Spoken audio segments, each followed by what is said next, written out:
Hi everyone. So today I'd like to speak about something that I met quite a few times on my path, and that was people that completely stop their spiritual search. They stop evolving.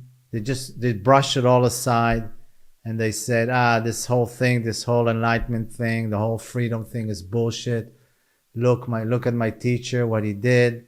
Um, Look at his behavior, his abuse, and so forth. And because of their so-called inappropriate behavior of the teacher, they doubted the whole. They doubted freedom completely, and they've given up on it. As if it doesn't exist and it's just a story, and that has no reality to it. They were very disappointed by their teacher, and for them, their teacher was the living truth of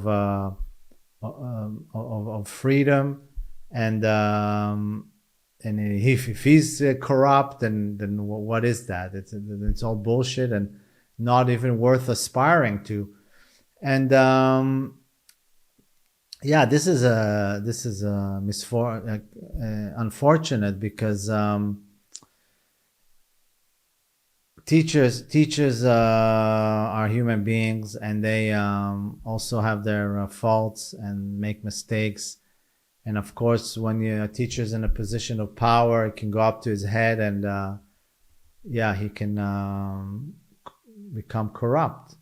And this is something for us to really be aware of. It's just a mirror for ourselves, to look at our egoic self, how no matter how high we are on the so-called rainbow of freedom, we cannot take it for granted. Our egoic self can destroy us. So if we look at it in that way, it puts a more realistic understanding about what enlightenment is all about. We don't mystify it as if the teacher is this golden Buddha, and he's the purity of the pure. It just makes everything a lot more realistic, and brings the responsibility on ourselves. Because so many people, and especially the ones who get disappointed, basically the ones who left their so-called spiritual path because their teacher has become corrupt, were the ones who projected on the teacher this perfection, and that he's going to save them. They didn't want to take any responsibility. They projected everything on the teacher, and then the illusion just broke in front of their face. So it's important to understand what is enlightenment, what is freedom, and how to relate to it, and like I said before, how to relate to the teacher. So enlightenment doesn't make you a perfect human being. You still have your faults. Your teacher is not perfect, still has his faults. Some things he'll say you might like, some you might not. And he might make mistakes, and he might have some shadows in his personality that is affecting his teaching, is affecting his relationship with his students. And he can also fall.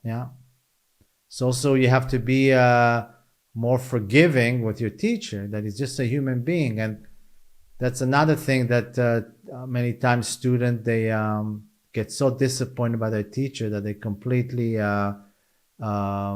destroy him, because they invested so much of projections on him of purity, and when and lack of response, they give him all the responsibility, and when he doesn't fulfill it, he doesn't fulfill this projection, that they're so upset that not only they leave their own spiritual path, but they take their revenge on him. So being a teacher is not easy, and if you're not aware of it, you can become conditioned by your students with their projections. Even maybe you started to teach from a sincere space, the whole interaction with your students and the power that you had, suddenly started to corrupt you. Your student expected you to behave in a certain way, And when you didn't really realize it, you start to behave in a way that is not authentic with yourself, maybe in a holy way. Or so both sides, teachers and students, need to understand that we're just human beings doing our best. And and the pity is that people give up on the so-called precious space of freedom, of absolute freedom, because the egoic mind is always trying to be doubtful. He wants his own power, so the egoic mind will say, you see, it's an illusion. There's no such thing as freedom. Look, this teacher is claiming that he's free, and look how he's behaving. It's all bullshit. And then you're back to your 9-to-5 job, watching TV in the evening, and forgetting about your your longing for freedom, because you've been disappointed. So something to be aware of, that if you have the right relationship with a teacher from the beginning, then you'll be able to forgive your teacher. Your teacher will make a mistake, even he'll be abusive in a harsh way. You're going to say, okay, he has some issues with himself. I will stay with him till he gets himself his act together, or I move to a different teacher. But you see, you lead your way. You don't put all your eggs in one teacher. You lead your way, and you use this teacher one time. Maybe you move to another teacher in a different time, with the understanding that they're just human beings doing a role, living a role that is pretty complex.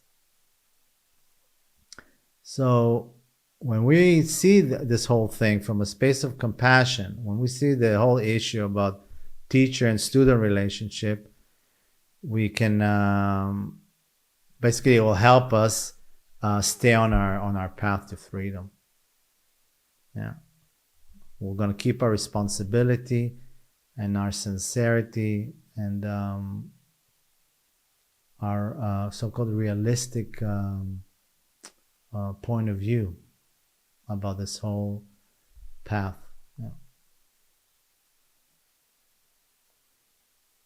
Okay, so thank you.